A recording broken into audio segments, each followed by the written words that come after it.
വേദപുരാണങ്ങളും വ്യാഖ്യാനിക്കുന്നതിന് മുമ്പേയും പാഠം ചെയ്യുന്നതിനും മുമ്പ് വ്യാസഭഗവാനെ സ്മരിച്ചിട്ട് വേണമെന്നാണ് പറയാം.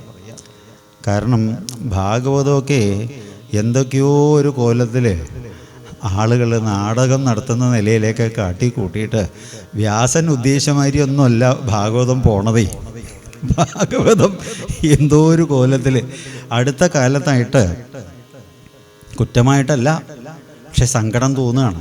വാട്സപ്പിലൊക്കെ കുറേ സന്ദേശങ്ങളായിട്ട് വീഡിയോകൾ വന്നു. സപ്താഹം നടത്തുന്നതിൻ്റെ ഇടയിൽ കഥകളി വേഷമൊക്കെ കെട്ടി ഒരു വൃദ്ധബ്രാഹ്മണ വേഷത്തിൽ കുചേലനെ ഉദ്ദേശിച്ചുകൊണ്ട് അവൽക്കിഴി വാങ്ങാൻ വരുന്നതും അങ്ങനെയൊക്കെ കൈയും കാലും കെട്ടി നീട്ടലും കരയലും അഭിനയവും ഒക്കെ ആയിട്ട് സത്യത്തിൽ അത് ശരിയാണോ എന്ന് ചോദിച്ചാൽ അവരവരെ സംബന്ധിച്ചിടത്തോളം ശരിയായിരിക്കാം. പക്ഷേ അതിൽ ശരിയല്ല ഇല്ലേ എന്ന് തോന്നാറുണ്ട്. കാരണം അങ്ങനെയാണെങ്കിൽ പിന്നെ ബാലെ നടത്താൻ മതിയല്ലോ, നാടകമോ ബാലെ. ഇത് മോക്ഷസാധനമായിട്ടുള്ള പാരമഹംസ്യ സംഹിതയാണ്. തക്ഷകദംശനമേറ്റ് മരിക്കും എന്ന് മനസ്സിലാക്കിക്കൊണ്ട് ആ ദിനങ്ങൾ എണ്ണിക്കഴിയുന്ന പരീക്ഷിത് മഹാരാജാവിൻ്റെ മുമ്പിൽ എവിടെയാ കുചേല വേഷം വരണേ, എവിടെയാ കൃഷ്ണൻ വരണ? ആളുകൾ അവനവൻ്റെ സാമർഥ്യത്തിനും സൂത്രത്തിനും വേണ്ടിയിട്ട് ഓരോ ഉദാഹരണം പറയുമ്പോൾ അതൊക്കെ ഭക്തി വർദ്ധിപ്പിക്കാനാണ്. അങ്ങനെ ചെയ്യാം ഇങ്ങനെ ചെയ്യാമെന്ന് പറഞ്ഞാൽ ഭഗവാൻ ലേശം തീ വിഴുങ്ങുണ്ടായിട്ടുണ്ട്. എന്നാൽ പിന്നെ ആചാര്യന്മാർ കുറച്ച് തീ വിഴുങ്ങണ്ടേ, ഇല്ലെങ്കിൽ ഗോവർദ്ധന പർവ്വതം കുറച്ച് ഏറ്റി നിൽക്കുക. അപ്പോൾ അത്തരം ഘോഷികളൊന്നും ഉണ്ടാവരുതെന്ന് പറയണം. കാരണം അതൊക്കെ വരുമ്പോൾ ഋഷിശാപത്തിനും ഒക്കെ കാരണമായിട്ട് വരും. ഭഗവാനിൽ നിന്ന് നമ്മൾ അകലും എന്ന് പറയണം. കാരണം ഈ വിഷയങ്ങളെല്ലാം പറഞ്ഞ് ഫലിപ്പിച്ച് അനുവാചകന്മാരുടെ ശ്രോതാക്കളുടെ ഉള്ളിൽ ആ ധ്യാന രൂപത്തിൽ ഭഗവാനെ പ്രതിഷ്ഠിപ്പിക്കുവാനാണ് വക്താക്കൾ ശ്രദ്ധിക്കേണ്ടത് എന്ന് പറയണം. ആ അനുഭൂതി സ്വയം അനുഭവിച്ച് മറ്റുള്ളവരിലേക്ക് പകർന്നു കൊടുക്കുക എന്നാണ്. ഇത് മോക്ഷശാസ്ത്ര. ഇത്തരം കാര്യങ്ങളൊക്കെ എപ്പോഴേ പറയാൻ പറ്റുള്ളൂ അറിയോ? 4 മണി സമയത്തേ പറയാൻ പറ്റൂ. കാരണം ഉച്ചയോടുകൂടിയിട്ടുള്ള തത്വം പറയരുത് എന്നാണ് പറയുക. കാരണം കുറേ അധികം ബഹളങ്ങളൊക്കെ ഉണ്ടാവും. ആളുകൾ പണികളൊക്കെ ഒരുക്കിയിട്ട് ഒക്കെ വരുന്ന സമയം കുറ്റമൊന്നും പറയാൻ പറ്റില്ല. പാവം ഓരോ പ്രാരബ്ധങ്ങളാണ്. അതൊക്കെ കഴിഞ്ഞ് വരുമ്പോഴൊക്കെ 11-11:30 കഴിയും. പിന്നെ പ്രസാദമൊക്കെ കഴിച്ച് കഴിഞ്ഞാൽ കുറേ പേർക്ക് പൂവും വേണം, പോയിട്ട് വേണമല്ലോ വീട്ടിലെ ഓരോ പണികൾ. അപ്പോൾ വീണ്ടും ആളുകൾ ഇരിക്കുന്നുവെങ്കിൽ അതിൻ്റെ താല്പര്യം എന്താണെന്ന് വെച്ചാൽ അതിന് മുഖ്യത്വം കൽപ്പിക്കുന്നു എന്നാണ്. പ്രാധാന്യം കൽപ്പിച്ചുകൊണ്ട് പോവാതെ കാത്തിരിക്കുന്നുവെങ്കിൽ അവരുടെ മുമ്പിലാണ് ഗൂഢമായിട്ടുള്ള തത്വങ്ങൾ പ്രകാശിപ്പിക്കേണ്ടത് എന്നാണ്. മറ്റുള്ള ആളുകളുടെ അടുത്തൊക്കെ രസമായിട്ടുള്ള കഥകളും തമാശകളോ ഒക്കെ പറഞ്ഞ് അങ്ങനെ അവരെ വിടുക. അപ്പോൾ ഗൂഢമായിട്ടുള്ള അനുഷ്ഠാനങ്ങളോ തത്വങ്ങളോ ഭാഗവതത്തിൻ്റെ സാര സംഗ്രഹമോ ഒക്കെ വ്യാഖ്യാനിക്കേണ്ടത് എപ്പോഴും രാവിലെ പലഹാരം കഴിക്കുന്നതിന് മുമ്പ്, അതേമാതിരി വൈകുന്നേരമാകുമ്പോൾ ഒക്കെ ആകുമ്പോൾ കുറേയധികം കസേരകളും സൗണ്ട് ബോക്സും കറങ്ങണ ഫാനൊക്കെ ഉണ്ടാവുക. അപ്പോൾ അവരെ നോക്കിയിട്ട് നമുക്ക് സംസാരിക്കാം. ആ ഘട്ടത്തിലോ ഋഷികൾക്കത് വലിയ സന്തോഷമായിട്ട് മാറുകയും ചെയ്യുമെന്ന് പറയാണ്. അപ്പോൾ ഏതായാലും ധ്രുവൻ എന്ന കേവലം 4 വയസ്സുള്ള കുട്ടി, ആ കുട്ടിക്ക് അച്ഛൻ്റെ മടിയിലിരിക്കാൻ സാധിക്കാത്തതിലുണ്ടായിട്ടുള്ള ആഗ്രഹം, അത് 2 അമ്മമാരും പറഞ്ഞത് ആക്ഷേപിച്ചിട്ടാണെങ്കിൽ പോലും ഒരമ്മ പറഞ്ഞത് ശരി എന്നുള്ള നിലയിൽ മറ്റേ അമ്മയെ ആക്ഷേപിക്കേണ്ട എന്ന് ന്യായീകരിക്കാനായിട്ട് പറഞ്ഞു. ആരുടെ പേരാ പറഞ്ഞത്? ഈശ്വരൻ്റെ പേരാ പറഞ്ഞത്. മറ്റേ അമ്മ കുറച്ചൊന്ന് കളിയാക്കിയിട്ടാണെങ്കിലും പറഞ്ഞത് ഈശ്വരൻ്റെ പേരാ. എന്താ പറഞ്ഞത്? കണ്ണി കണ്ട ആളുകൾക്കൊന്നും വന്നിരിക്കാനുള്ള മടിയല്ല, അത് അതിലിരിക്കണമെങ്കിൽ ഈശ്വരൻ്റെ അനുഗ്രഹം കൊണ്ട് ഈ വയറ്റിൽ വന്ന് ജനിക്കണം എന്നാണ് പറഞ്ഞതേ. ഇത് രണ്ടും ഈശ്വരൻ്റെ നാമമായതുകൊണ്ട് കുട്ടിക്ക് തോന്നി പുള്ളിക്കാരനെ കണ്ടാൽ കസേരയിലിരിക്കാനുള്ള സൗകര്യം ഉണ്ടാവും. ആ തെറ്റൊന്നുമില്ല കേട്ടോ, അത് ശരി തന്നെയാണ്. കാരണം അദ്ദേഹത്തിനെ കണ്ടു കഴിഞ്ഞാൽ അതൊന്നുമല്ല ഉണ്ടാവുക, എന്തു വേണോ വേണ്ടതൊക്കെ ഉണ്ടാവും എന്നുള്ളത് പരമാർത്ഥമാണ്. ഏതായാലും ഈശ്വരനെ കാണണം അച്ഛൻ്റെ മടിയിലിരിക്കാൻ വേണ്ടിയിട്ട് എന്ന ലക്ഷ്യമാക്കിയിട്ട് ചെറുപ്പത്തിലൊക്കെ കഥകൾ പറഞ്ഞു കേട്ടിട്ടുണ്ടേ. കാട്ടിൽ പോയി തപസ് ചെയ്തോ, ഭഗവാൻ വന്നോ, അങ്ങനെ വന്നോ, ഇങ്ങനെയൊക്കെ കുഞ്ഞു കഥകൾ ഒക്കെ മുത്തശ്ശിമാർ മുഖേനയൊക്കെ കേട്ട ശീലമുണ്ട്. ആ ഒരു പ്രതീക്ഷയിൽ കുട്ടി കാട്ടിലേക്ക് പോയി. അപ്പോൾ ഭഗവാന്റെ ബാധ്യത എന്താണത്? തന്നെ കാണാനായിട്ട് ഒരാൾ ഇറങ്ങി തിരിച്ചാൽ അയാൾക്ക് വേണ്ടുന്ന മാർഗനിർദ്ദേശം കൊടുക്കാനുള്ള ബാധ്യത ആർക്കുണ്ട്? തനിക്കുണ്ട് ഇതാണ്. അപ്പോൾ ഭഗവാൻ വേഗം എന്ത് ചെയ്തു? നാരദൻ ആ സന്ദേശം കൈമാറി. നാരദൻ നേരെ എതിരിട്ടു. ആ കുട്ടിക്ക് ഭഗവാന്റെ അതിദിവ്യമായിട്ടുള്ള 12 മന്ത്രവും കൊടുത്തു തോന്നുന്നു അല്ലേ? ആ കഥയാണ് നമ്മൾ മധ്യാഹ്നത്തിന് മുമ്പ് പറഞ്ഞത്. ഏതായാലും ആ ഭഗവത് ദർശനം സാധിച്ചു. ഭഗവാൻ ആ തൃക്കൈകരെ കൊണ്ട് പാഞ്ചജന്യം എന്ന ശംഖം ഒന്ന് സ്പർശിച്ചോടുകൂടി കുട്ടിയിൽ നിർഗളമായിട്ട് ജ്ഞാനം പ്രവഹിക്കാൻ തുടങ്ങി. നാദബ്രഹ്മാണ് ശംഖേ. അത് സ്പർശിച്ചോടുകൂടിയിട്ട് നിർഗളമായിട്ട് ജ്ഞാനം പ്രവഹിക്കാൻ തുടങ്ങി. ആദ്യം പ്രാർത്ഥിച്ച പ്രാർത്ഥന നമ്മളെന്നും രാവിലെ ചൊല്ലുന്ന പ്രാർത്ഥനയാണ്. എന്താണത്? യോ അന്തഃപ്രവിശ്യ മമ വാചിമിമം പ്രസുപ്താം സംജീവയത്യഖിലജഗ്ധിതരസ്വധാംനാം അന്യാം ച ഹസ്തചരണശ്രവണത്വഗാദിൻ പ്രാണാൻ നമോ ഭഗവതേ പുരുഷായ തുഭ്യം ആണ്. യാതൊരു മഹാചൈതന്യമാണോ തൻ്റെ അകത്ത് പ്രവേശിച്ച് തൻ്റെ വാക്കുകൾക്ക് ഉണർച്ച തരുന്നത്, കൈകാലുകൾക്ക് ചലനശക്തി തരുന്നത്, ത്വക്കുകൾക്ക് ചൂട്, തണുപ്പ്, മൃദു, കഠിനം എന്നുള്ള വികാരത്തെ തരുന്നത്, ഇങ്ങനെ എല്ലാം നൽകുന്ന ആ പരമശക്തിയെ ഞാൻ ആരാധനം ചെയ്യുന്നു, നന്ദിപൂർവ്വം നമിക്കുന്നു. നമസ്കാരം, ഹരേ ആണ് അതിൻ്റെ അർത്ഥം. ഏതായാലും ഭഗവാൻ അനുഗ്രഹിച്ചു. 36,000 വർഷമാണ് രാജ്യം ഭരിക്കാൻ, സിംഹാസനത്തിലിരിക്കാനുള്ള അനുവാദം കൊടുത്തതെന്ന് പറയാണ്. അങ്ങനെ കുറേ കാലം ഇതിനകം ഭഗവത് ദർശനം ഉണ്ടായി എന്നുള്ളൊരു വാർത്ത അങ്ങനെയാണ് കേട്ടോ. ഒരു പുഷ്പം ചെടിയിൽ പക്വമായ നിലയിൽ വിടർന്നു കഴിഞ്ഞാൽ ഏതെങ്കിലും, ഇപ്പോൾ നമ്മളിപ്പോൾ ഇങ്ങോട്ട് വരുമ്പോൾ ഏനാനിമംഗലം ശിവക്ഷേത്രം എന്ന് ബോർഡ് വെച്ചിട്ടുണ്ട് അല്ലേ? ഇല്ലേ? വെച്ചിട്ടില്ലേ? ബോർഡിലേക്ക് നല്ല നോക്കണം കേട്ടോ, ബോർഡ് കാണണമെങ്കിൽ. കാരണം എഴുത്തൊക്കെ മാഞ്ഞിട്ടുണ്ട്. അല്ല ഇരിക്കട്ടെ, പക്ഷെ എന്താണെങ്കിലും ഒരു ബോർഡ് വെച്ചിട്ടുണ്ട്. പക്ഷേ ഒരു പൂച്ചെടിയും ഞാൻ പക്വമായിട്ടുള്ള പുഷ്പത്തെ ഉൽപ്പാദിപ്പിച്ചിട്ടുണ്ട്, വണ്ടുകളെ വന്നാലും എന്ന് ബോർഡ് വയ്ക്കാറുണ്ടോ? ഇല്ല അല്ലേ? അത് വിടർന്ന് പക്വമായി കഴിഞ്ഞാൽ വണ്ടതിൽ എത്തിച്ചേരുമെന്നത് വസ്തുതയാണ്, പ്രകൃതി നിയമമാണ്. എന്നതുപോലെ ഭഗവത് ദർശനം ഉണ്ടായി കഴിഞ്ഞാൽ പരസ്യത്തിൻ്റെ ആവശ്യമില്ല കേട്ടോ. ഈശ്വരാനുഭൂതി അല്പാൽപമെങ്കിലും ലഭിച്ചുള്ളൊരു വ്യക്തിയെ ആര് കണ്ടാലും ഒന്ന് മുമ്പിലെത്തിയ ഒന്ന് കുനിയാൻ തോന്നും, ഒന്ന് വണങ്ങാൻ തോന്നും. ഇത് പ്രഭാവമാണ്, ഭഗവാന്റെ പ്രഭാവമാണ് എന്ന് പറയുകയാണ്. പരസ്യം വേണ്ട, തന്നെ ആ പരസ്യം സംഭവിച്ചോളും എന്ന് പറയുകയാണേ. ആ പ്രൊജക്റ്റ് ചെയ്യാനുള്ള ബാധ്യത ഭഗവാനുണ്ടെങ്കിൽ അത് ഭഗവാൻ അത് ചെയ്തോളും. താൻ സ്വയം അതിന് മെനക്കെടണ്ടെന്ന് പറയുന്നത്. അതാണ് അതിൻ്റെ തത്വം. ഏതായാലും ഭഗവത് ലാഭം ഉണ്ടായി എന്ന് കർണാകർണികയാ ഉത്താനപാദ മഹാരാജാവ് തൻ്റെ മന്ത്രിമാരും മറ്റേ കവിള് പിടിച്ച് തിരുമ്പിയിട്ടുള്ള അമ്മയുമൊക്കെ അറിഞ്ഞു എന്ന് പറയണം. പിന്നെന്താ വേണ്ടത്? കുട്ടിയെ രാജകീയ പ്രൗഢിയോടുകൂടിയിട്ട് ആദരിച്ച് വീട്ടിലേക്ക്, രാജധാനിയിലേക്ക് കൂട്ടിയിട്ട് വരണം. അടുത്ത സ്റ്റെപ്പ് കാര്യം അതാണ്. ഈ കവിള് പിടിച്ച് തിരുമ്പിയ സുരുചിയമ്മ എന്താ ചെയ്തറിയോ? കുറേ പെണ്ണുങ്ങൾ അവരെ ശിൽബന്തികളെയൊക്കെ വിളിച്ചു കൂട്ടിയിട്ട് ഒരേ രീതിയിലുള്ള ആ ഡ്രസ്സ്, സാരിയൊക്കെ ഒരേ പുള്ളിയുള്ള സാരിയും കാര്യങ്ങളൊക്കെ അവർക്ക് എടുത്തു കൊടുത്ത്, കുറിക്കൂട്ടുകളൊക്കെ കൊടുത്ത്, നമുക്കൊരു പരിപാടിയുണ്ട്. എന്താ പരിപാടി?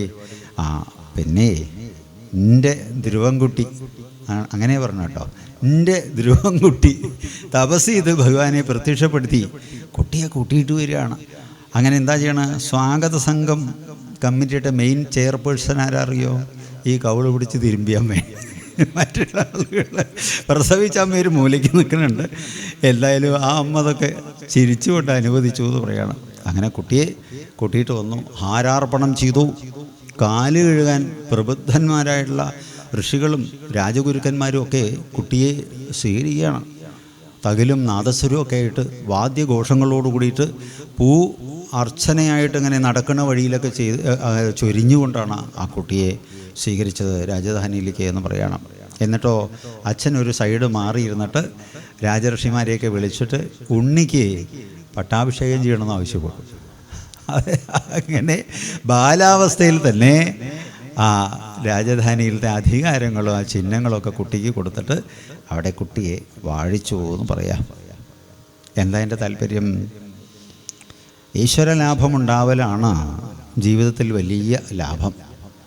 അത് സാധിച്ചാൽ മറ്റ് ഓരോന്നുമായിട്ട് വലിച്ചു കൂട്ടേണ്ട കാര്യമില്ല. ഇപ്പോൾ വലയെറിയാറുണ്ട് കുളത്തിൽ അല്ലേ? കുളത്തിലും പുഴയിലൊക്കെ ആയിട്ട് കായലിലൊക്കെ വലയെറിയും. ഒരു 50 അടിയിലൊക്കെ അധികം വിസ്തൃതി ഉണ്ടാവും, ചുരുങ്ങിയത്, നല്ല വലിയ വല. ആ വലയെറിഞ്ഞ ആൾ ഈ അതിൻ്റെ എല്ലാ വിസ്തൃതമായിട്ടുള്ള ഭാഗത്തിലൂടെയും പോയിട്ട് വലിച്ചുകൂട്ടി എടുക്കുകയാണോ പതിവ്? അല്ലല്ലോ അല്ലേ? അതിനൊരു പ്രധാന പോയിൻ്റ്, കൂട്ടിക്കെട്ടിയൊരു പോയിൻ്റ് ഉണ്ടാവും, ഒരു ന്യൂക്ലിയസ്മാർ ഒരു കേന്ദ്രമുണ്ടാവും. അതിലൊരു കണ്ണിയും ഒരു കൊളുത്തും ഒരു കയറും ഉണ്ടാവും.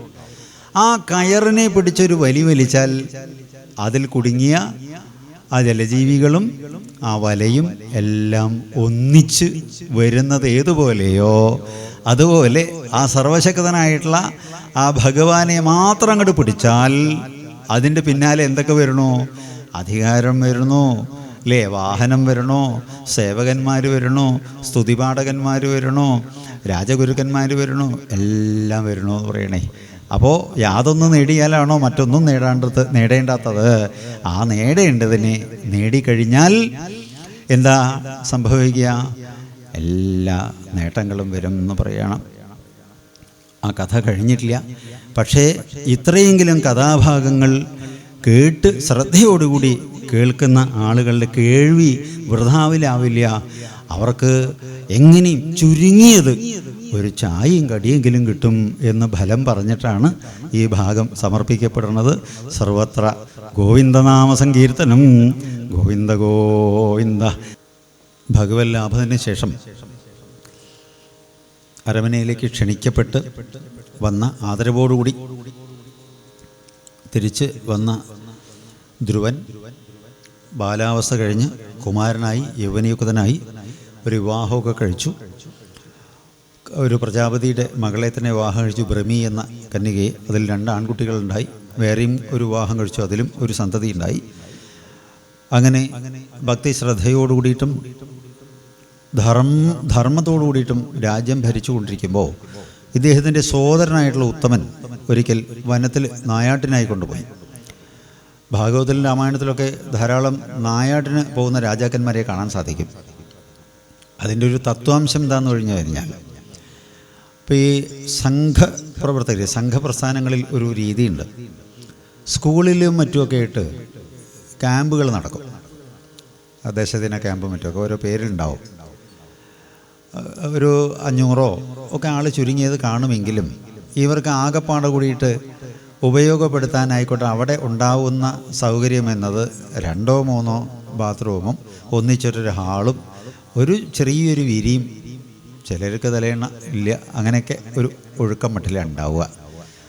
ഒരു ചെറിയൊരു സമയമാണ് കൊടുക്കുക തയ്യാറായി വരാനായിട്ട്. ഈ സമയത്തിനകം തയ്യാറായി വന്നിട്ട് ഈ ക്ലാസ്സിൽ പങ്കെടുക്കണം. അവരെ ആസ്തിയും സൗകര്യങ്ങളൊക്കെ നോക്കുമ്പോൾ വളരെ റോയൽ സെറ്റപ്പിൽ ചെയ്യാൻ സാധിക്കും. പക്ഷെ അങ്ങനെ ചെയ്യാറില്ല. ഇതിലൊരു തത്വമുണ്ട്. എന്താ അറിയോ? ഇപ്പോൾ ഗ്രൂപ്പായിട്ട് മന്ത്രോപദേശം ചെയ്യും ചില ഗുരുക്കന്മാർ. കുറേ ശിഷ്യന്മാർക്ക് ഉപദേശം ചെയ്തു കഴിഞ്ഞാൽ ഒന്നിച്ചിരുന്ന് സഹസ്രനാമമൊക്കെ ചൊല്ലാനായിട്ട് ആവശ്യപ്പെടും. എന്താണ് അതിൻ്റെ തത്വം എന്ന് വെച്ച് കഴിഞ്ഞാൽ, ഒരേ ഋതത്തിൽ, ഒരേ താളത്തിൽ, ഒരേ ക്രമത്തിൽ എല്ലാവരും ചൊല്ലുന്നുവെങ്കിൽ ഗുരുനാഥന് വലിയ സന്തോഷമാണ്. വിദ്യാർത്ഥികൾ ശരിയായ നിലയിലാണെന്ന് അദ്ദേഹം അനുമാനിക്കും. ചിലരുടെ ഒച്ച കീ എന്ന് പറഞ്ഞിട്ട് ഇതിൽ അഡ്ജസ്റ്റ് ചെയ്യാത്ത മാതിരി ഉണ്ടാവും, വേറിട്ട ശബ്ദം ഉണ്ടാവും. അവരെ ഒന്നുകൂടി ക്ലാസ്സിലിരുത്തും, എന്നിട്ട് ഒന്നുകൂടി പാഠം ചെയ്തു കൊടുക്കും. ഇപ്പം ഡാൻസ് കുട്ടികളെ പഠിപ്പിക്കുന്നുവെങ്കിൽ വിവരമുള്ള ആളുകൾ ഗ്രൂപ്പ് ഡാൻസിനാണ് പ്രാധാന്യം കൊടുക്കുക. അതൊരു പരീക്ഷണമാണ്. എന്താണ് അതിൻ്റെ തത്വം എന്ന് മനസ്സിലായോ? ഗ്രൂപ്പ് ഡാൻസ് കളിക്കുമ്പോൾ ലേശം റിസ്ക് കൂടുതലുണ്ട്. നാനാഭാഗത്തേക്കും നിരീക്ഷണം വേണം, എല്ലാവരുടെയും സ്റ്റെപ്പ് ഒന്നുപോലെ വേണം. ആണോ അല്ലേ? മനസ്സിലായില്ലേ? സിംഗിൾ ആണെങ്കിൽ തത്തക്ക പിത്തക്കാന്ന് എന്ത് വേണമെങ്കിലും കാണിക്കുക. മറ്റേത് ഒരുത്തി പിത്തക്കയും ഒരുത്തി തത്തക്കയും കഴിഞ്ഞാൽ വിഷമായി.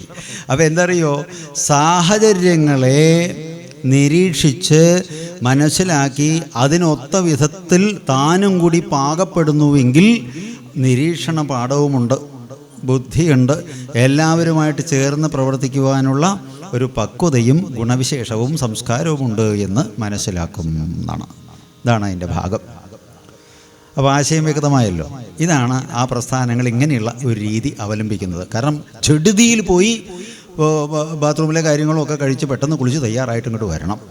സാഹചര്യങ്ങൾ അനുകൂലമാക്കുകയാണ് എന്നാണ്. അപ്പോൾ അവരെന്താ ചിന്തിക്കുക, ഇതിലും താഴ്ന്ന രീതിയിലൊക്കെ ആളുകൾ കഴിഞ്ഞുകൂടുന്നുണ്ടല്ലോ.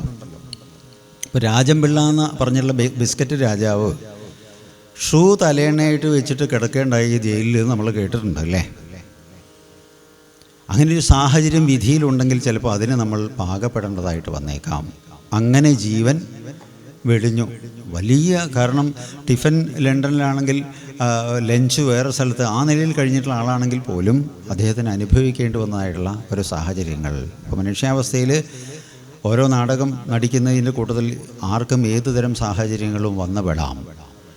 അപ്പോൾ ഏതിനും പാകപ്പെടുവാൻ തക്കവണ്ണം ഉള്ള ഒരു മനോഭാവം നമ്മളിലുണ്ടെങ്കിൽ എല്ലാ സാഹചര്യങ്ങളും നമുക്ക് ആനന്ദമായിരിക്കും എന്നാണ്. ഇനി സുഖലോലുപന്മാരായിട്ടുള്ള ആജ്ഞാനിവർത്തികളായിട്ടുള്ള ഭടന്മാരുടെയും രാജ്ഞിമാരുടെയും തോഴിമാരുടെയും ഒക്കെ ഒപ്പം ഇരുന്നു കൊണ്ട് പെട്ടെന്ന് വനത്തിലേക്ക് നായാട്ടിന് പോകുമ്പോൾ അവിടെ രാജാവിന് സംഭവിക്കുന്ന എന്താ? ഈ ആളുകളെ ഒന്നും കൂട്ടിയിട്ടല്ലല്ലോ പോവുക. ഒന്നോ രണ്ടോ സേനാനായകന്മാരോ മറ്റോ ഒപ്പം കാണുമായിരിക്കും. അത്ര വിശ്വസ്തരായിട്ടുള്ളവർ. മന്ത്രി പോലും ഉണ്ടായിക്കൊള്ളമില്ല. മന്ത്രിയോടും ചില കാര്യങ്ങൾ പറഞ്ഞ് ചുമതലപ്പെടുത്തിയിട്ടായിരിക്കും ഇവർ പോവുക. പെട്ടെന്നൊരു സിംഹമോ പുലിയോ ഇവരുടെ മുമ്പിൽ വന്ന് ചാടിയാൽ രാജാവിനെ ശ്രദ്ധിക്കുന്നതിലായിരിക്കുമോ ഇവരുടെ ഔത്സുക്യം, അതോ അവനവൻ്റെ തടി കാക്കുന്നതിലായിരിക്കുമോ? ചിന്തിക്കുക. അപ്പോൾ എല്ലാവരും എന്താ ചെയ്യുക? അവനവൻ്റെ സുരക്ഷ ഓർത്തുകൊണ്ട്.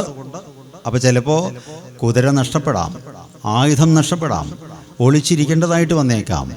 അങ്ങനെയൊക്കെ അഡ്ജസ്റ്റ് ചെയ്തിട്ട് സാഹചര്യങ്ങളെ, പ്രതികൂല സാഹചര്യങ്ങളെ അനുകൂലമാക്കി ഇതിനെല്ലാം അതിജീവിച്ച് തിരിച്ചു വരുന്നു.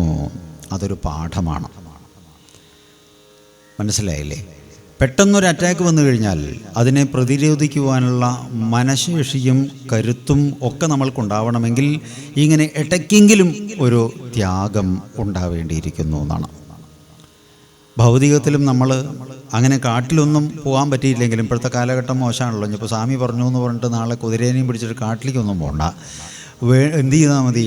വീട്ടിലിരുന്നാൽ മതി. പക്ഷേ ഇടയ്ക്ക് മെഡിക്കൽ കോളേജിലും ഒക്കെ പോവുക. ഓച്ചിറ മാതിരിയുള്ള പുണ്യസ്ഥലങ്ങളൊക്കെ സന്ദർശിക്കുമ്പോൾ അവിടെ കുഷ്ഠം ബാധിച്ചും പലതരം രോഗങ്ങൾ അനുഭവിച്ചുകൊണ്ടും വിരലുകൾ പോലും മുഴുവനില്ലാതെ കണ്ട് ആ ആഹാരം പ്രയാസപ്പെട്ടുകൊണ്ട് കഴിക്കുകയും തൻ്റെ ആ ജീവിത ശേഷകളിൽ വ്യാപരിക്കുകയും ചെയ്യുന്നതായിട്ടുള്ള അനേകം ആളുകളെ കാണാൻ സാധിക്കും എന്നാണ്. ഒന്ന് എഴുന്നേറ്റ് കുറേ കാര്യങ്ങൾ ചെയ്യണമെങ്കിൽ വരെ പല സഹായങ്ങളും മറ്റു പല ആവശ്യങ്ങളും ഇവർക്ക് വേണ്ടി വന്നേക്കാം. അപ്പോൾ ഇത്തരം കാര്യങ്ങൾ, കൃത്യമായിട്ടുള്ള മരുന്ന് സാധിക്കാതെ, കൃത്യമായ സമയങ്ങളിൽ ആഹാരം സാധിക്കാതെ, നല്ലതായിട്ടുള്ളൊരു വസ്ത്രം ഇല്ലാതെ കണ്ട് കഴിഞ്ഞുകൂടുന്ന അനേകരെ കാണുമ്പോൾ നമുക്ക് മനസ്സിലാവും നമ്മൾ എത്രയോ ഉയരത്തിലാണ്, ഭഗവാൻ നമ്മളെ എത്രയോ ഉയരത്തിലാണ് ഇരുത്തിയിരിക്കുന്നത് എന്ന ബോധ്യം വരുമ്പോൾ നമ്മുടെ ആവശ്യങ്ങൾ നമ്മൾക്ക് കുറയ്ക്കുവാൻ സാധിക്കും എന്നാണ്. ഇനി രാജാക്കന്മാർ നായാട്ടിന് പോയതിൻ്റെ തത്വം അതെന്താണ്? കൃഷി എന്നത് ഒരു നിലനിൽപ്പിൻ്റെ ഭാഗമാണ്. കാരണം എന്താ? അന്നാദി ഭവന്തി ഭൂതാനി പർജന്യാത് അന്നസംഭവ. അന്നം കഴിക്കാതെ ആർക്കെങ്കിലും, എത്ര വലിയ കോടീശ്വരനായിക്കോട്ടെ, ഡോളർ കഴിക്കാൻ പറ്റുമോ? അല്ലേ? വിശന്ന് വലയുമ്പോൾ കാവുത്ത് പുഴുങ്ങിയതോ ചെറിയൊരു മുളക് കീറിയിട്ടുള്ളൊരു ചമ്മന്തിയോ വെളിച്ചെണ്ണയിൽ ചാലിച്ചൊക്കെ കഴിച്ചാൽ അത് സ്വർഗം പോലെയുള്ള അനുഭവം ഉണ്ടാവും. പക്ഷേ നമ്മൾ വാങ്ങിക്കൂട്ടിയ ഡയമണ്ടും കഴിക്കാൻ പറ്റില്ല, ഗോൾഡും കഴിക്കാൻ പറ്റില്ല, ഡോളറും നമുക്ക് കഴിക്കാൻ പറ്റില്ല. അവിടെ നമുക്ക് കൂർക്കപ്പേരിയും കഞ്ഞിയോ ഇല്ലെങ്കിൽ ചപ്പാത്തി ഇഷ്ടമോ ഇല്ലെങ്കിൽ ഇഡ്ഡലിയോ അങ്ങനെ എന്തെങ്കിലും ഒരു പലഹാരം നമ്മൾ കഴിക്കേണ്ടി വരും. അത് എവിടെ നിന്നാണ് ഉണ്ടാവുന്നത്? ആ ഭൂമിയിൽ നിന്നുണ്ടാവുന്നു. അങ്ങനെയാണെങ്കിൽ ആരെയാ സ്നേഹിക്കുകയും സഹായിക്കുകയും ആരെയാ മാനിക്കുകയും ചെയ്യേണ്ടത്? ജയ് കിസാൻ. പിന്നെ നമ്മളെ സുരക്ഷയായിട്ട് നമ്മുടെ സുരക്ഷയ്ക്ക് വേണ്ടി ഉറക്കമൊഴിക്കുന്ന ജവാന്മാരെയും മാനിക്കണം. ജയ് ജവാൻ, ജയ് ജവാൻ, ജയ് കിസാൻ. അപ്പോൾ ഈ കിസാന്മാർക്ക് ചില പ്രശ്നങ്ങളുണ്ടാവും. എന്ത്? ഒറ്റയാന്മാരും പന്നിക്കൂട്ടങ്ങളും മറ്റും വന്നിട്ട് കൃഷി അലങ്കോലമാക്കി പ്രയാസപ്പെടുത്തുമ്പോൾ ആ ആക്രമണങ്ങളിൽ നിന്ന് ആ കൃഷിയെ സംരക്ഷിക്കുവാനും അവരെ രക്ഷിക്കാനും ഒക്കെ ആയിക്കൊണ്ട് രാജാവ് ഇറങ്ങിത്തിരിക്കുന്നു എന്നാണ്. ഇതാണ് അതിൻ്റെ ഒരു ഭാഗം. എന്തായാലും ഉത്തമൻ എന്ന യക്ഷൻ, ഉത്തമൻ എന്ന രാജാവ്, ഇദ്ദേഹത്തിൻ്റെ ധ്രുവൻ്റെ സോദരൻ ഒരു യക്ഷനാൽ വധിക്കപ്പെട്ടു കാട്ടിൽ പോയപ്പോൾ എന്നാണ്. ഇത് വലിയൊരു മാനസികമായിട്ടുള്ള പ്രയാസമുണ്ടാക്കി ധ്രുവന് എന്നാണ്. ധ്രുവൻ ഉടനെ തന്നെ യുദ്ധസജ്ജനായി വന്നിട്ട് ശംഖധ്വനി മുഴക്കി. ആ യുദ്ധത്തിന് പോർവിളിക്കുള്ള ആ ശംഖം മുഴങ്ങിയപ്പോൾ യക്ഷസ്ത്രീകൾ ഭയപ്പെട്ടു പരവശരായി എന്ന് മാത്രമല്ല, ഗർഭിണികളായിട്ടുള്ള ആളുകൾ ഗർഭസ്രാവം പോലും സംഭവിച്ചു എന്നാണ്. യക്ഷന്മാരെല്ലാവരും ഒരുങ്ങിക്കൂട്ടി ധ്രുവനെ പ്രതിരോധിക്കാനായിക്കൊണ്ട് 13,000 പേര് ഇദ്ദേഹത്തിനോട് എതിരിടാനായിട്ട് വന്നപ്പോൾ ഇദ്ദേഹം എന്ത് ചെയ്തറിയോ? ദിവ്യമായിട്ടുള്ള ഉപാസനാബലവും ആയോധന ബലവും ഋഷികളുടെ അനുഗ്രഹവുമുള്ള ഈ ധ്രുവൻ ഓരോ അസ്ത്രമെടുത്ത് അതിനെ 3ആയി ഭാഗിച്ച്, കാരണം ഒന്ന് എടുത്താലും അത് 3ൻ്റെ ഫലം ചെയ്യും. ഓരോ വ്യക്തികളിലും മാറിലേക്കും ഖണ്ഡത്തിലേക്കും ഒക്കെ അയച്ചുകൊണ്ട് അവരെയൊക്കെ വധിച്ചു വന്നു എന്നാണ്.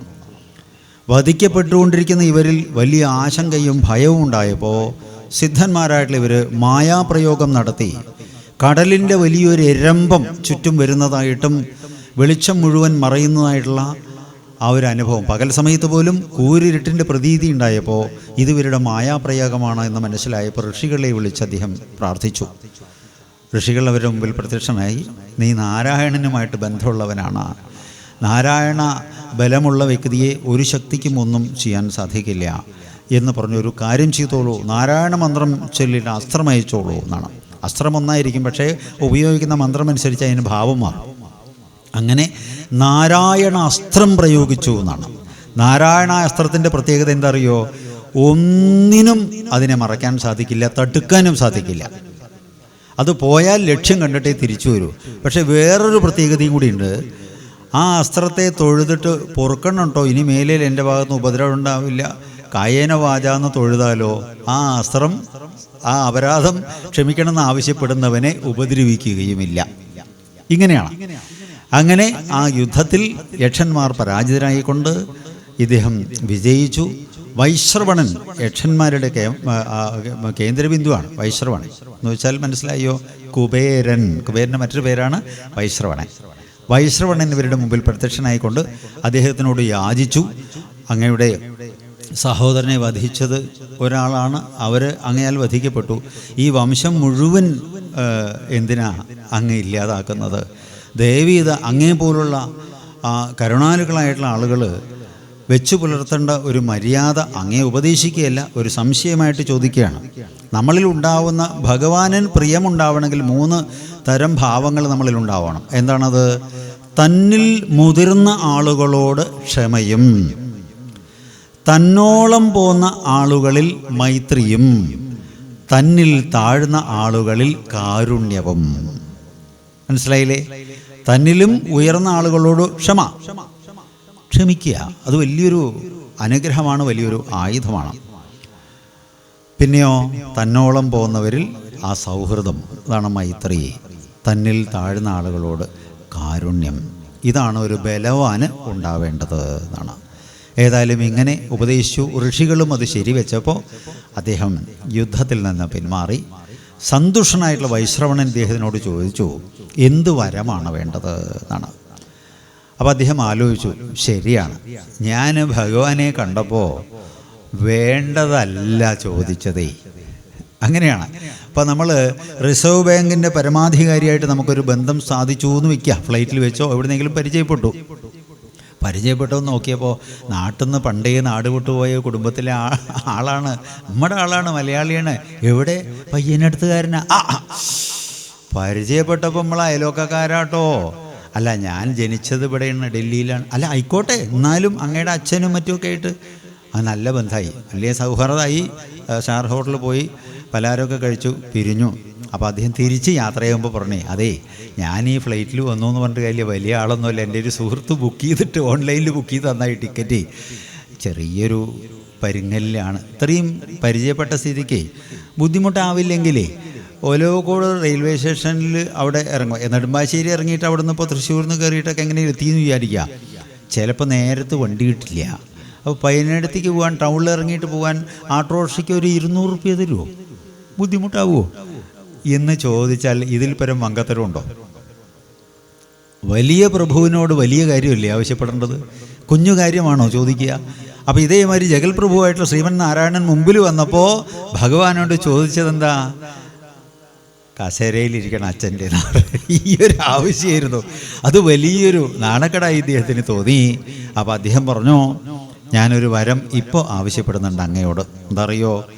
അചഞ്ചലമായിട്ടുള്ള ഭക്തി വിശ്വാസമുണ്ടാവാൻ അനുഗ്രഹിക്കണം എന്നാണ്. കാരണം ഭക്തി എന്നത് ഒരു ശക്തിയാണ്. ഇളകുന്ന ഭക്തി ഉണ്ടാവാൻ പാടില്ല. അപ്പോൾ പത്തിരിപ്പാലയിൽ അവിടെ സദനം എന്നൊരു കഥകളി സ്ഥലമുണ്ട്, അറിയാലോ അല്ലേ? പേര് ആ ഭാഗത്തൊരു നാരായണനാരുണ്ടായിരുന്നു. അപ്പോൾ ഇദ്ദേഹം മാസം മാസം ഗുരുവായൂർക്ക് പോകുന്നുണ്ടോ. അപ്പോൾ അങ്ങാടിക്ക് ഇങ്ങോട്ട് നടന്നു വന്നിട്ട് ബസ് കയറാൻ നിൽക്കുമ്പോൾ ഇന്ന് 1-ാം തീയതിയാണ് ഇല്ലേ എന്ന് പച്ചക്കറി കടക്കാരൻ പറയുക. കാരണം മൂപ്പർ 1-ാം തീയതി പോകും. അപ്പോൾ ചോദിച്ചു, അത് നാരായണേട്ടോ ഒരു സംശയം ചോദിക്കാനുണ്ട്. എന്താ? നിങ്ങളിപ്പോൾ ഗുരുവായൂർ പോകാൻ തുടങ്ങിയിട്ട് എത്രയായി? ഞാനിപ്പോൾ അങ്ങനെയൊന്നും, എന്നാലും ഒരു 10-40 കൊല്ലമായി. 40 കൊല്ലമായിട്ട് മാസം മാസം പോകുന്നുണ്ടില്ലേ? മാസം മാസം പോകുന്നുണ്ട്. എന്താ അല്ല, ഓരോ ഭ്രാന്ത്. മകളിപ്പോൾ ശകുന്തള വീട്ടിലല്ലേ? അതെ, ശകുന്തള കെട്ടിക്കൊടുത്താണ്, ഭർത്താവായിട്ട് പിണങ്ങി വന്നിരിക്കുകയാണ്. അപ്പോൾ ഇദ്ദേഹം പറയുകയാണ്, അപ്പോൾ നിങ്ങൾ ഈ മാസം മാസം പോയി തൊഴുന്ന ആൾക്ക് ഇപ്പോൾ ഇങ്ങനെയുള്ള അനുഭവങ്ങളൊന്നും ഉണ്ടാവാൻ പാടില്ല. എനിക്ക് പിന്നെ അങ്ങനത്തെ ഭ്രാന്തൊന്നുമില്ല കേട്ടോ. പോയി ഇപ്പോൾ അവിടുന്ന് ഒരു മുറിയെടുത്ത് മസാല ദോശ കഴിക്കാനും ചായ കുടിക്കാനും അതിൻ്റെ കാശും കാര്യങ്ങളൊക്കെ ചിലവാക്കും. മാസത്തിൽ നല്ലൊരു സംഖ്യ നിങ്ങൾ ചിലവാക്കണില്ലേ? നാരായണനാരെ ആലോചിച്ചു, ഭഗവൻ പറയുന്നതിൽ കാര്യമുണ്ടല്ലോ. എന്ത് ചെയ്തറിയോ? ബസ് വരുന്നതിന് മുമ്പ് മൂപ്പര് തിരിച്ചുപോയി. ഗുരുവായൂരപ്പൻ എന്താ വിചാരിച്ചാൽ ഇക്കുറി നാരായണനാർ വരുമ്പോൾ എന്തെങ്കിലും കൊടുക്കണം എന്ന് വിചാരിച്ചിരിക്കുക. അക്കുറിയ മൂപ്പര് തിരിഞ്ഞു പോയത്. അപ്പോൾ ഇങ്ങനെ ആരെങ്കിലും ഇളകുന്ന ഭക്തിയാവരുത്. എന്തു വന്നാലും മലകളിളകിലും മഹാജനങ്ങൾ തൻ മനമിളക എന്നാണ്. മലകൾ ഇളങ്ങിയാൽ പോലും മഹാത്മാക്കളുടെ മനസ്സ് ഇളകില്ല, ഇളകരുത്. അതുകൊണ്ട് ഞാൻ ആവശ്യപ്പെടുന്നു, അചഞ്ചലമായിട്ടുള്ള ഭക്തി ഉണ്ടാവാൻ അനുഗ്രഹിക്കണേ എന്ന് ധ്രുവൻ ആവശ്യപ്പെട്ടു. തഥാസ്തു. അങ്ങനെ ഒരു വരം അദ്ദേഹത്തിന് ലഭിക്കുകയും ചെയ്തു എന്ന് പറയാണ്. ആ വരം വാങ്ങി വന്നിട്ടുള്ള അദ്ദേഹം രാജ്യഭാരങ്ങൾ ഭംഗിയായിട്ട് കൊണ്ടാടി. പിന്നീട് ഉൽക്കലൻ മുതലായിട്ട് ആളുകൾ അദ്ദേഹത്തിൻ്റെ വംശത്തിലുണ്ടായി. അദ്ദേഹത്തിലേക്ക് രാജ്യഭാരം വന്നു. അതിൽ ഒരു മകൻ ഭരണത്തിൽ താല്പര്യമില്ലാതെ അദ്ദേഹം എപ്പോഴും യാഗയജ്ഞങ്ങളും മഹാത്മാക്കളുടെ ശുശ്രൂഷകളും ചെയ്തിട്ട്. കാരണം എന്തറിയോ? രജോ ഗുണം കൂടുതലുള്ള ആളുകൾക്കേ ഭരിക്കാൻ സാധിക്കുകയുള്ളൂ. മനസ്സിലായില്ലേ? അപ്പോൾ അതുകൊണ്ട് അദ്ദേഹം അതിൽ നിന്ന് പിന്മാറി. പിന്നീട് ആ വംശത്തിലൊരു അംഗരാജാവ് ഉണ്ടായി. അദ്ദേഹത്തിനൊരു പ്രശ്നം ഉണ്ടായിരുന്നു. എന്തറിയോ? മക്കളുണ്ടായിരുന്നില്ല. അനപത്യാദോഷം എന്നാണ് അതിനെ പറയുക, വന്ധ്യത. അത് പരമ്പരയില്ലെങ്കിൽ കർമ്മങ്ങൾ ചെയ്യാൻ വിഷമാവുമല്ലോ, ഇനിയിപ്പോൾ എന്താ ചെയ്യാമെന്നും പറഞ്ഞിട്ട് യാഗം നടത്തി. ഋഷികളെ വിളിച്ച് യാഗം നടത്തിയപ്പോൾ യാഗകുണ്ഡത്തിൽ ഒരു ദേവൻ പ്രത്യക്ഷനായിട്ട് ദിവ്യമായിട്ടുള്ള ഒരു പാത്രത്തിൽ ലേശം നൈവേദ്യം കൊടുത്തു. ആ പാത്രവും ആ നിവേദ്യത്തിൻ്റെ ആ ഒരു സുഗന്ധമൊക്കെ കണ്ടപ്പോൾ ഇദ്ദേഹം എന്ത് ചെയ്തറിയാം? കൊള്ളാലോ, ഇങ്ങനെയാണ് ഈ നേദ്യം കൊണ്ടുപോകുമ്പോൾ അത് കാണാൻ പോലും പാടില്ലാതാ. മനസ്സിലായില്ലേ? അതാണല്ലോ, കർട്ടനിടും, ഇല്ലെങ്കിൽ ചങ്ങല കെട്ടും, ചില സ്ഥലത്ത് വടി വയ്ക്കും. നേദ്യം കഴിഞ്ഞിട്ടാണല്ലോ തുറക്കുള്ളൂ. അങ്ങനെയാണ്. കണ്ടാൽ പോലും നേത്രമലം എന്ന് ബാധിക്കും. പിന്നെ ഘ്രാണിച്ചു കഴിഞ്ഞാൽ ആ സാധനം ഉച്ചിഷ്ടായി. ഇപ്പോൾ ചില സ്ഥലത്തൊക്കെ പോയി കഴിഞ്ഞാൽ നമ്മളെപ്പോഴും ഹോട്ടലിൽ പോയാലടക്കം, നമ്മളാവുന്ന ഹോട്ടലിൽ പോകില്ല, പിന്നെ പോണ്ട് വന്നാൽ വലിയ ശാഠ്യമായി. വേണ്ടാത്ത പഠിച്ചു കഴിഞ്ഞാലുള്ള വിഷമം എന്താ അറിയോ? ഈ ടേബിളിൽ ഇവർ ജഗ്ഗിൽ വെള്ളം വെച്ചിട്ടുണ്ടാവും. പക്ഷേ അധികം ആളുകൾ എന്താ ചെയ്യാറിയോ? നേരിട്ട് ഈ സാധനം അങ്ങോട്ട് തൂക്കി കുടിക്കും. വലിയൊരു അപകടമാണ്. കാരണം ഈ തൂക്കിയും ആയും ഈ സാധനമായിട്ട് ബന്ധം വരുന്നതോട് കൂടിയിട്ട് ബാക്കിയുള്ള സാധനം എച്ചിലായി. വലിയ പ്രയാസം അത്. ഇപ്പോൾ ചില കടയിൽ നിന്ന് ഇതേമാതിരി എന്തെങ്കിലും എന്തെങ്കിലും വാങ്ങിക്കുകയാണെങ്കിൽ ഇവരെന്താ ചെയ്യാറിയോ? പൊതിരണേൻ്റെ ഇടയിൽ എടുത്തിങ്ങനെ കുറച്ചിട്ടാണ് ആ സാധനം എച്ചിലായി. വലിയ പ്രശ്നമാണ്. അതേമാതിരി നിവേദിക്കാനായിട്ട് പഴം വാങ്ങുകയാണെങ്കിലും എന്ത് ചെയ്യണമെങ്കിലും ശുദ്ധി ഉണ്ടാവില്ല എന്ന് പറഞ്ഞാൽ. അപ്പോൾ ശുദ്ധി വളരെ പ്രധാനമാണ്. അപ്പോൾ ഇതൊക്കെ വൈകല്യങ്ങളായിട്ട് സംഭവിക്കാം. അപ്പോൾ അതിനെ തെളിച്ച് ശുദ്ധമാക്കി മുദ്ര കാണിച്ച് ക്ഷൗം നിർവഷീഭവാഠം അമൃതീഭവ എന്നൊക്കെ പറഞ്ഞിട്ട് അതിനെ അമൃത തരത്തിലേക്ക് ഉയർത്തിയിട്ടാണ് നൈവേദ്യം ചെയ്യുന്നത്. ഇതാണ് അതിൻ്റെ ഭാവം എന്ന് പറയുകയാണ്. അപ്പോൾ അങ്ങനെ വൈകല്യങ്ങൾ ധാരാളം വരാൻ സാധ്യതയുണ്ട്. അപ്പോൾ നിർഭാഗ്യവശാൽ ഇദ്ദേഹം ഗ്രാണിച്ചതോടുകൂടിയിട്ട് അത് എച്ചിലായി എന്നാണ് മനസ്സിലാക്കേണ്ടത്. എന്താണെന്ന് വെച്ചാൽ അതിലൊരു കുട്ടിയുണ്ടായി. ആ കുട്ടി ഒരു ഭയങ്കരനായി. അങ്ങനെയാണ്, ഭയങ്കരൻ തന്നെ അവന് പേരും വന്നത്. ഋഷികൾ പേര് വിളിച്ചു വേനൻ. വേനൻ എന്ന് പറഞ്ഞാൽ ഭയങ്കരനാ. പുള്ളിക്കാരൻ അത്യാവശ്യം ഇങ്ങനെ വർത്തമാനം പറയാറായപ്പോൾ എന്താ അറിയോ? വല്യച്ഛനെയും പിന്നെയൊക്കെ കാണുന്ന സമയത്ത് ഷൊട്ടേ എന്ന് പറയും. കഷണ്ടിക്കാരൻ്റെ മുഖത്ത് നോക്കി ഷൊട്ടയെ വിളിച്ച് എങ്ങനെ ഉണ്ടാവും? എന്നിട്ട് ഇവർ ചിരിക്കുക, എൻ്റെ കുട്ടി വർത്തമാനം പറയാറായി എന്നാണ് പറഞ്ഞത്. കസേരേൻ്റെ വടി ഊരുക, പുത്തക്കടിയെന്ന് വീണാൽ ചിരിക്കുക, ചതിക്കുഴി കുത്തുക, വെള്ളമുണ്ടുകാരനെ കണ്ടു കഴിഞ്ഞാൽ മഷി കൊടയുക. ഇങ്ങനെ സർവത്ര കുരുത്തക്കെടുകൾ ഇവൻ്റെ ഭാഗത്ത്. അധികാരത്തിലേക്ക് എത്തിയപ്പോഴോ മഹാ ഉപദ്രവകാരിയായിട്ട് മാറിയെന്നാണ്. ഈ അധികാരം ദുർവിനിയോഗം ചെയ്തിട്ട് പ്രജകളെ സന്തോഷിപ്പിക്കുകയല്ല ചെയ്തത്, മാക്സിമം ഉപദ്രവിക്കാൻ തുടങ്ങി. ഇടയ്ക്കിടയ്ക്ക് കറണ്ട് ബില്ല് കൂട്ടുക, അല്ല ഇങ്ങനെയൊക്കെയാണ്. എന്തിനാണ്? നമുക്ക് സർക്കിട്ട് പോകാനാ, ഇങ്ങനെയൊക്കെയാണ്, പഠിക്കാൻ വേണ്ടി, ഇങ്ങനെയൊക്കെയുള്ള ദുർഭരണങ്ങളായി എന്ന് പറയുകയാണ്. അവസാനം ഉപദേശിച്ച് നോക്കി ഋഷികൾ, കേൾക്കണില്ല. അങ്ങനെയാണ് ഈ വകതിരിവില്ലാത്തവന്മാർ ആര് പറഞ്ഞാലും. ഉപദേശികളെ വെച്ചിട്ടുണ്ട്, പക്ഷേ ദുരുപദേശ, നല്ലതൊന്നും കേൾക്കില്ല, നല്ലവരായിട്ട് ബന്ധമില്ല. അവസാനം ഈ ഋഷികളെല്ലാവരും കൂടി ചേർന്ന് മനോവേദന കൊണ്ട് ലോക നന്മ ഉദ്ദേശിച്ച് ഇങ്ങനെ ഒരു മഹാഭാവി ഇല്ലാണ്ടായാലേ സമാജത്തിൽ പ്രകൃതിയിലും ഗുണം ഉണ്ടാവുമെന്ന് പറഞ്ഞിട്ട് ആഭിചാര ക്രീസ് പുരസ്പര പ്രസ്പര പ്രസ്പര ഘോര ഘോര തരതര രൂപ ചടചട പ്രജട പ്രജട കഹ കഹ വമബന്ധ ബന്ധ ഘാതേ ഹും ഫട്ട് ഫട്ട് സ്വാഹ. ആള് പോയി. ആര്? വേനം മരിച്ചു. പക്ഷെ അമ്മയ്ക്ക് ഇദ്ദേഹത്തിനോടുള്ള സെൻറ്റിമെൻറ്റ് കാരണം ഈ ബോഡി മറവ് ചെയ്തില്ല.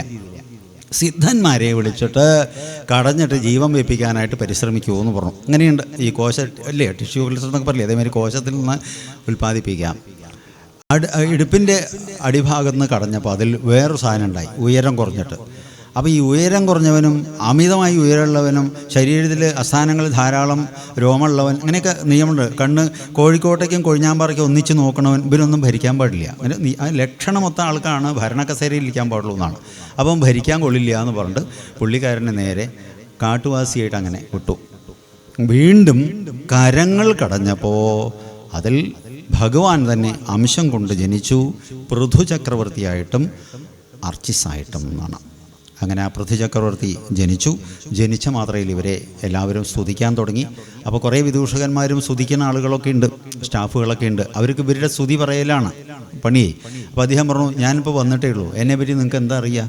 ഈ സ്തുതിക്കുന്നത് എന്തെങ്കിലും പ്രതീക്ഷിച്ചിട്ടാ?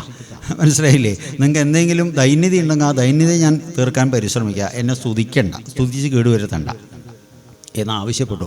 അപ്പോൾ അവർക്ക് അത്ഭുതമായി, സ്തുതി ഇഷ്ടപ്പെടാത്ത ഒരാളുണ്ടോ എന്ന് പറഞ്ഞിട്ട് പിന്നെയും സ്തുതിക്കാൻ തുടങ്ങി. ഏതായാലും ഈ ദുർഭരണം ചെയ്ത വേനൻ്റെ ആ കാലഘട്ടം പ്രകൃതിയിൽ വലിയ ദുരന്തങ്ങൾ ഉണ്ടായതുകൊണ്ട് ഭൂമിദേവി എന്ത് ചെയ്തറിയോ, വിളവുകളെയൊക്കെ ഉള്ളിലേക്ക് വെച്ചു, ഒന്നും പുറത്ത് പ്രകടമാക്കിയില്ല എന്ന് പറയുകയാണ്. കപ്പയൊക്കെ ഇങ്ങനെ വളർന്നിട്ട് ഇങ്ങനെ കേശവേട്ടാന്ന് പറഞ്ഞ് നോക്കുന്നുണ്ടെന്നല്ല, അടിയിൽ കിഴങ്ങില്ല. എന്തിനു പറ്റും? ആളുകളൊക്കെ ക്ഷീണിക്കാൻ തുടങ്ങിയെന്ന് പറയുകയാണ്. അവസാനം ക്രുദ്ധനായിട്ടുള്ള ഇദ്ദേഹം, നീ മറച്ചു വെച്ച സാധനങ്ങൾ മര്യാദയ്ക്ക് പുറത്തെടുത്തോ, കാലാകാലങ്ങളിൽ മഴ പെയ്യുക, അങ്ങനെയൊക്കെ ഉണ്ട്, അതൊന്നും ഇല്ല എന്ന് പറഞ്ഞിട്ട് ഭൂമിദേവിയെ ഭേദ്യം ചെയ്യാൻ ഒരുങ്ങിയപ്പോൾ ഭൂമിദേവി ഇദ്ദേഹത്തിന് മുമ്പിൽ ഗോരൂപിണിയായിട്ട് പ്രത്യക്ഷയായി. അങ്ങനെ ആ മാതാവിൽ നിന്ന് വേണ്ടതൊക്കെ കറന്നെടുത്തു എന്ന് പറഞ്ഞിട്ടാണ് ആ ഭാഗം. ഇനി കുറച്ചുകൂടി വരുന്നുണ്ട്, ബാക്കി ഭാഗങ്ങൾ നമുക്ക് നാളെ അതിനെപ്പറ്റി അർത്ഥവ്യാഖ്യാനം ചെയ്യാം. ഇന്ന് ഭഗവാന്റെ മഹാകാരുണ്യത്താൽ 2-ാം ദിവസം ഋഷഭാവതാരം വരയ്ക്ക് നമ്മൾ വായിച്ചു. അതിൻ്റെ കഥാവ്യാഖ്യാനങ്ങൾ, തത്വങ്ങളൊക്കെ നമുക്ക് പ്രഭാതത്തിൽ അതിനെപ്പറ്റി പ്രതിപാദിക്കാം. നാളെ നരസിംഹാവതാരമാണ്, 3-ാം ദിവസം. ഏത് കാര്യങ്ങളും ഇളക്കി മറിക്കുന്ന കുറച്ച് ഉഗ്രപ്രഭാവത്തിലുള്ള ഭഗവാന്റെ ഒരു ദിവ്യമായിട്ടുള്ള അവതാരമാണ് നരസിംഹാവതാരം. നാളെ പാനകമാണ് അതിൻ്റെ പ്രധാനമായിട്ടുള്ള ആ സന്ധ്യയ്ക്കുള്ള ആ വഴിപാട്. നടന്ന സ്ഥലമായതുകൊണ്ടാണ് നമ്മൾ ഈ കൂടുതൽ ഒന്നും പറയാത്തത്. പിന്നെ അങ്ങനെ വിളിച്ചു പറഞ്ഞ പരിപാടിയോട് അത്ര ഒരു താല്പര്യമുള്ള ആളുമല്ല, എങ്കിലും അറിയിക്കുക എന്നൊരു ഭാഗമായിട്ട് ചില കാര്യങ്ങൾ സൂചിപ്പിക്കണമെന്നേ ഉള്ളൂ. നിങ്ങൾ ഓരോരുത്തരും എന്താ ചെയ്യേണ്ടതറിയോ? നമ്മുടെ ഒരു സജഷനാണ്, തമ്മിലൊക്കെ ഒന്ന് കണ്ട് ചർച്ച. സ്വാമിജി നമുക്ക് ഈ അങ്ങനെയാണല്ലോ, നിങ്ങൾക്ക് എന്നോ ഞങ്ങൾക്ക് എന്നല്ല, നമുക്ക് എങ്ങനെ ഈ യജ്ഞം ഭംഗിയാക്കേണ്ടത് എന്ന് ഓരോ ആളുകളിൽ ഓരോ തരം കലകളും കഴിവുമല്ലേ ഉള്ളത്, ശരിയല്ലേ? ആദ്യം നമ്മളൊരു കവിത ചൊല്ലിയത് ഓർമ്മയില്ലേ? കുഞ്ഞുണ്ണി മാഷുടെ എന്തായിരുന്നു ആ കവിത? ഒന്നൊന്നെങ്ങനെ എഴുതാം, ഒന്നൊന്നിങ്ങനെ എഴുതാം, ചായ്വും വേണ്ട ചരിവും വേണ്ട, വളവും വേണ്ട തിരിവും വേണ്ട, ഒരു വര ചെറുവര കുറിയ വര, ഒന്നായാൽ നന്നായി, നന്നായാൽ ഒന്നായി, ഒന്നായാൽ നന്നായി, നന്നായാൽ ഒന്നായി. നമ്മൾ ഭാഗ്യവാനാണ്. എന്തറിയോ, ആ ഭഗവാന്റെ സന്നിധിയിൽ സപ്താഹം ചെയ്യാൻ സാധിച്ചതിൽ നമ്മളൊരു സുഹൃതമായിട്ട് തന്നെ മനസ്സിലാക്കേണ്ടത്. ഭംഗിമാക്കൊന്നുമില്ല. ചില സ്ഥലങ്ങളിൽ പോയി കഴിഞ്ഞാലേ, കൊടുങ്ങല്ലൂർ അടുത്തൊരു സ്ഥലത്ത് പോയി, വളരെ കാര്യമായിട്ട് ബാങ്കിൽ വർക്ക് ചെയ്തിട്ടുള്ള ഒരാളാണ്. സ്വാമിജി നമുക്ക് ഒരു ഇടയിൽ ഇതിൻ്റെ വാർഷികത്തോടനുബന്ധിച്ച് ഒരു സപ്താഹവും കൂടി നടത്തണം എന്നൊക്കെ പറഞ്ഞു. നോക്കാം, ചിന്തിക്കാം. അപ്പോൾ നോക്കുക, കർഷകാലത്തിന് ആ സമയത്ത് നമുക്ക് ഡേറ്റ് ഇല്ല. അദ്ദേഹം ആവശ്യപ്പെട്ട സമയത്ത് അതിൻ്റെ കുറേ സ്റ്റൈലുകളൊക്കെ അദ്ദേഹം പറഞ്ഞു. അവിടെ നവാഹാണ് നടത്തിയിരിക്കുന്നത്, അപ്പോൾ സപ്താഹവും കൂടി ആവാം എന്ന് പറഞ്ഞു. വിരോധമില്ല, സമ്മതിച്ചു. പിന്നെ അടുത്ത കൊല്ലാണ് ഇദ്ദേഹത്തിനെ കണ്ടതേ. തൃശ്ശൂർ വെച്ചിട്ട് ടൗണിൽ വെച്ച് ഇദ്ദേഹത്തിനെ കണ്ടു. മേനോൻ സാറേ, ഇക്കുറി നമുക്ക് അങ്ങ് പറഞ്ഞിട്ടുള്ള ആ സമയം നമുക്ക് കുഴപ്പമില്ല കേട്ടോ, ഞാൻ ഒരു പരിപാടി ക്യാൻസൽ ചെയ്തിരിക്കുകയാണ്, നമുക്ക് വേണമെങ്കിൽ ഉപയോഗപ്പെടുത്താം. വേണ്ട സ്വാമി, അതെന്താ കുരുത്തൂല്ലാത്തവർ നന്നാവില്ല, അതെന്താ അതൊക്കെ പറയാൻ കാര്യങ്ങളുണ്ടെന്ന്. അപ്പോൾ നമുക്ക് അത്ഭുതമായി. അപ്പോൾ ഇദ്ദേഹത്തിൻ്റെ ഒരു സുഹൃത്ത്, അദ്ദേഹത്തിനെ നമ്മളറിയാം, നമ്മൾ ബന്ധപ്പെട്ടു, ഇങ്ങനെ ഉണ്ടായി, മേനെ കണ്ടുകൊണ്ട് സംസാരിച്ചു. അപ്പോൾ പുള്ളി വളരെ നിരുത്സാഹമായിട്ടാണ് സംസാരിച്ചത്. ആ പുള്ളി ഇപ്പോൾ സെക്രട്ടറി സ്ഥാനത്തില്ല. അപ്പോൾ ആദ്യം അധികാരത്തിലുണ്ടായിരുന്നു, അപ്പോൾ അധികാരത്തിൽ നിന്ന് മാറി. അപ്പോൾ ഞാൻ ആലോചിച്ചു, ഭഗവാനെ, ഇദ്ദേഹം സ്നേഹിച്ചത് ഭഗവാനെ ആയിരുന്നോ അധികാരത്തെ ആയിരുന്നോ? ആലോചിച്ച് നോക്കാം. നമ്മുടെ സ്നേഹവും ശ്രദ്ധയും സേവയും ഭഗവാനോടാണ് എങ്കിൽ, ആത്മാർത്ഥമായിട്ടാണ് എങ്കിൽ, നമ്മൾ സ്ഥാനത്തെ മാനിക്കില്ലല്ലോ. എന്തുണ്ടെങ്കിലും ഇല്ലെങ്കിലും ഭഗവാനെ സേവിച്ചൂടെ, സ്നേഹിച്ചൂടെ? മനസ്സിലായില്ലേ? അപ്പോൾ എന്തറിയോ ഇങ്ങനെ പറഞ്ഞത്, ഈ പക്വതയില്ലാത്ത പല ആളുകളും നേരത്തെ ചിലപ്പോൾ പ്രവർത്തിച്ചിട്ടുണ്ടാവാം, അല്ലെങ്കിൽ പ്രവർത്തിക്കാതെ ഇരുന്നിട്ടുണ്ടാവാം, അല്ലെങ്കിൽ ഇതിൻ്റെ ഭാഗമായിട്ടുണ്ടാവാം, കഴിവുണ്ടായിരിക്കാം. ചില ആളുകൾ എന്ത് ചെയ്യും, ചിലങ്ങോട്ട് മാറി നിന്നിട്ട് ഒന്ന് നോക്കട്ടെ എന്നും പറഞ്ഞിട്ട് എത്ര വരെ പോവും നോക്കട്ടെ, ഇങ്ങനെയൊക്കെയുള്ള ഭാവത്തിൽ വർത്തിക്കുന്നതായിട്ട് കാണാം. അപ്പോൾ സത്യത്തിൽ ഈ ഈർഷ്യയും ഭാവവ്യത്യാസവും ഒക്കെ പ്രകടമാകുന്നത് ശരിക്കും ആരിലേക്കാണ്? ഭഗവാനിലേക്കാണ്. അപ്പോൾ നമ്മുടെ ഉള്ളിൽ ആ സ്നേഹവും ശ്രദ്ധയും യഥാർത്ഥമാണെങ്കിൽ നമ്മൾ എന്തായിരിക്കണം ചെയ്യേണ്ടത്? ഒരേ ഭാവത്തിൽ, അല്ലേ? എങ്ങനെയൊക്കെ നമുക്കത് ഭംഗിയാക്കാം എന്ന് ചിന്തിച്ചിട്ട് അങ്ങനെ ഒരു ചർച്ച വന്നിട്ട് ബാക്കി ദിവസങ്ങൾ 2 ദിവസം കഴിഞ്ഞു, ഇപ്പോൾ നമ്മുടെ 3-ാം ദിവസം മുതൽക്കാ അങ്ങനെ ഒരു ആലോചനയാക്കിയിട്ട് നമ്മൾക്ക് ഈ യജ്ഞം സുമംഗളമാക്കി മാറ്റണം. അത്ഭുതങ്ങൾ സംഭവിക്കുന്ന പറയുകയാണ്. കാരണം ഭഗവാൻ എന്താ പറയുക, ശ്രോതുകാമനായിട്ടിരിക്കണമെന്നാണ് പറയുക. വിളി കേൾക്കാൻ തയ്യാറായിട്ടിരിക്കുകയാണ്. പക്ഷെ ആ വിളിക്കേണ്ട രീതിയിൽ വിളിച്ചാൽ ആ അനുഭവം ഉണ്ടാവും. ഏതായാലും ദേഷ്യപ്പെടില്ലല്ലോ, അല്ലേ? നിങ്ങൾ നല്ല ആളുകളാണ്. ഞാൻ കാരണം പീഠത്തിലിരിക്കുമ്പോൾ സേവ പറയരുത് എന്നാണ് പറയുക. വസ്തുതകൾ കൃത്യമായിട്ട് ബോധിപ്പിക്കണം. കാരണം എന്താ വെച്ചാൽ ആളുകൾ ഈ സുഖിപ്പിച്ച് കഴിച്ചിലാവുന്നല്ലാതെ ഒന്നും അറിയിക്കില്ല. വക്താവിൻ്റെ ധർമ്മം എന്താ അറിയോ? ആ നിയമങ്ങൾ കൃത്യമായിട്ട് പ്രതിപാദിക്കുക. ഭീഷ്മരേമാരി ആവരുത് എന്നാണ്. കാരണം ഭീഷ്മരെന്താ ചെയ്ത്, കഴിവുണ്ടായിരുന്നു, പക്ഷേ ഞെണുങ്ങി. അവിടെ ദുര്യോധനൻ മൈസൂർ പാക്ക് കൊടുത്ത പാക്ക് തിന്നു. അതിൻ്റെ മമത കൊണ്ട് എന്തേണ്ടായി അറിയോ? ശാസിക്കേണ്ട സമയത്ത് ശാസിച്ചില്ല, ഞെണുങ്ങി. അതുകൊണ്ട് എത്ര ആളുടെ ജീവൻ പോയി. ശരിയല്ലേ? അപ്പോൾ ഗുരുസ്ഥാനീയരായിട്ടുള്ള വ്യക്തികളുടെ ധർമ്മമാണ് പ്രതിപാദിക്കുക എന്നത്. എടുക്കണവന് എടുത്തോട്ടെ, എടുക്കണ്ടെങ്കിൽ വേണ്ട, അത് നമ്മളെ ബാധിക്കുന്നില്ല. നമ്മൾ എന്ത് ചെയ്യുന്നു? നമ്മുടെ ധർമ്മം ചെയ്യുന്നു. എന്താ നമ്മുടെ ധർമ്മം? ഏവം പരരക്ഷയ്ക്കായി കല്ലുവിൽക്കും ജോലിക്കെന്നെ ഭവസൂനോ ദേശം തോറും ചുറ്റിപ്പിക്കുമോ. കല്ലു വേണോ നീല നിറം കോലും നല്ല കല്ലു വേണോ, മല്ലവരി പേരോലുന്ന കല്ലു വേണമോ. ഈ സ്തുതിയിൽ നമുക്കിവിടെ സമർപ്പിക്കാം. ദേവകി തൻ ജഠരമാമകരത്തിൽ നിന്നുദിച്ച് ദേവകൾക്കും മോഹമേറ്റും കല്ലു വേണമോ. ഇന്ദ്രനീലമണിവർണ്ണം പൂണ്ടു ലക്ഷ്മി വക്ഷശീലായി സാന്ദ്രമോദം വിളങ്ങുമ കല്ലു വേണമോ. പശുക്കളെ പാലിക്കുന്ന നന്ദഗോപൻ ശൗരിയോട് പിശുക്കെന്നെ വാങ്ങിയതാം കല്ലു വേണമോ. കല്ലു വേണോ നീല നിറം കോലും നല്ല കല്ലു വേണോ, മല്ലവരി പേരോലുന്ന കല്ലു വേണമോ. ദുർഗാ ഭഗവതിയെ താൻ പകരമായി കൊടുക്കായി ദുർഗമാർക്കുമെന്നായി തീർന്ന കല്ലു വേണമോ. ഗോപമാലമാരും മൊത്തു മാലയുടെ നടുക്കാടി ഗോപതിയായി മിന്നും കൃഷ്ണ കല്ലു വേണമോ. വല്ലഭ ശ്രീനികരത്തിൽ കുചകഞ്ചകോരകത്തിൽ നല്ലവണ്ണം ലസിച്ചതാം കല്ലു വേണമോ.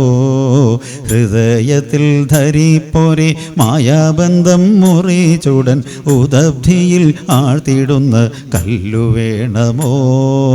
കല്ലു വേണോ നീല നിറം കോലും നല്ല കല്ലു വേണോ മല്ലവരി പേരോലുന്ന കല്ലു വേണമോ ധരിക്കുകിൽ വേണ്ടെന്നായി തോന്നിടിലും ത്യജിക്കുവാൻ ഞെരുക്കമുണ്ടാക്കി തീർക്കും കല്ലു വേണമോ ഇഹപരസുഖങ്ങളിൽ മുഴുകിടാൻ കൽപ്പേറ്റും മഹാജനം ചൂടും നല്ല കല്ലു വേണമോ ഏവം പരരക്ഷയ്ക്കായി കല്ലു വിൽക്കും ജോലിക്കെന്നെ ഭവസൂനോദേശം തോറും ചുറ്റിപ്പിക്കുമോ ഏവം പരരക്ഷയ്ക്കായി കല്ലു വിൽക്കും ജോലിക്കെന്നെ ഭവസൂനോ ദേശം തോറും ചുറ്റിപ്പിക്കുമോ കായേന വാചാ മനസേന്ദ്രിയർവാ ബുദ്ധ്യാത്മനാവാ പ്രകൃതി സ്വഭാവൽ കരോമി യദ്യത് സകലം പരസ്മൈ നാരായണായേതി സമർപ്പയാമി സർവേ ഭവന്തു സുഖിനഃ സർവേ സന്തു നിരാമയ സർവേ ഭദ്രാണി പശ്യന്തു മാ കച്ചിൽ ദുഃഖവാത് ഭവേത് ഓം ശാന്തി ശാന്തി ശാന്തി ഓം സഹനാവവതു സഹനോ ഭുനക്തു സഹ വീര്യം കരവാവഹേ തേജസ്വിനാവധീതമസ്സു മാ വിദ്വിഷാവഹൈ മാ വിദ്വിഷാവഹൈ മാ വിദ്വിഷാവഹൈ ഓം ശാന്തി ശാന്തി ശാന്തി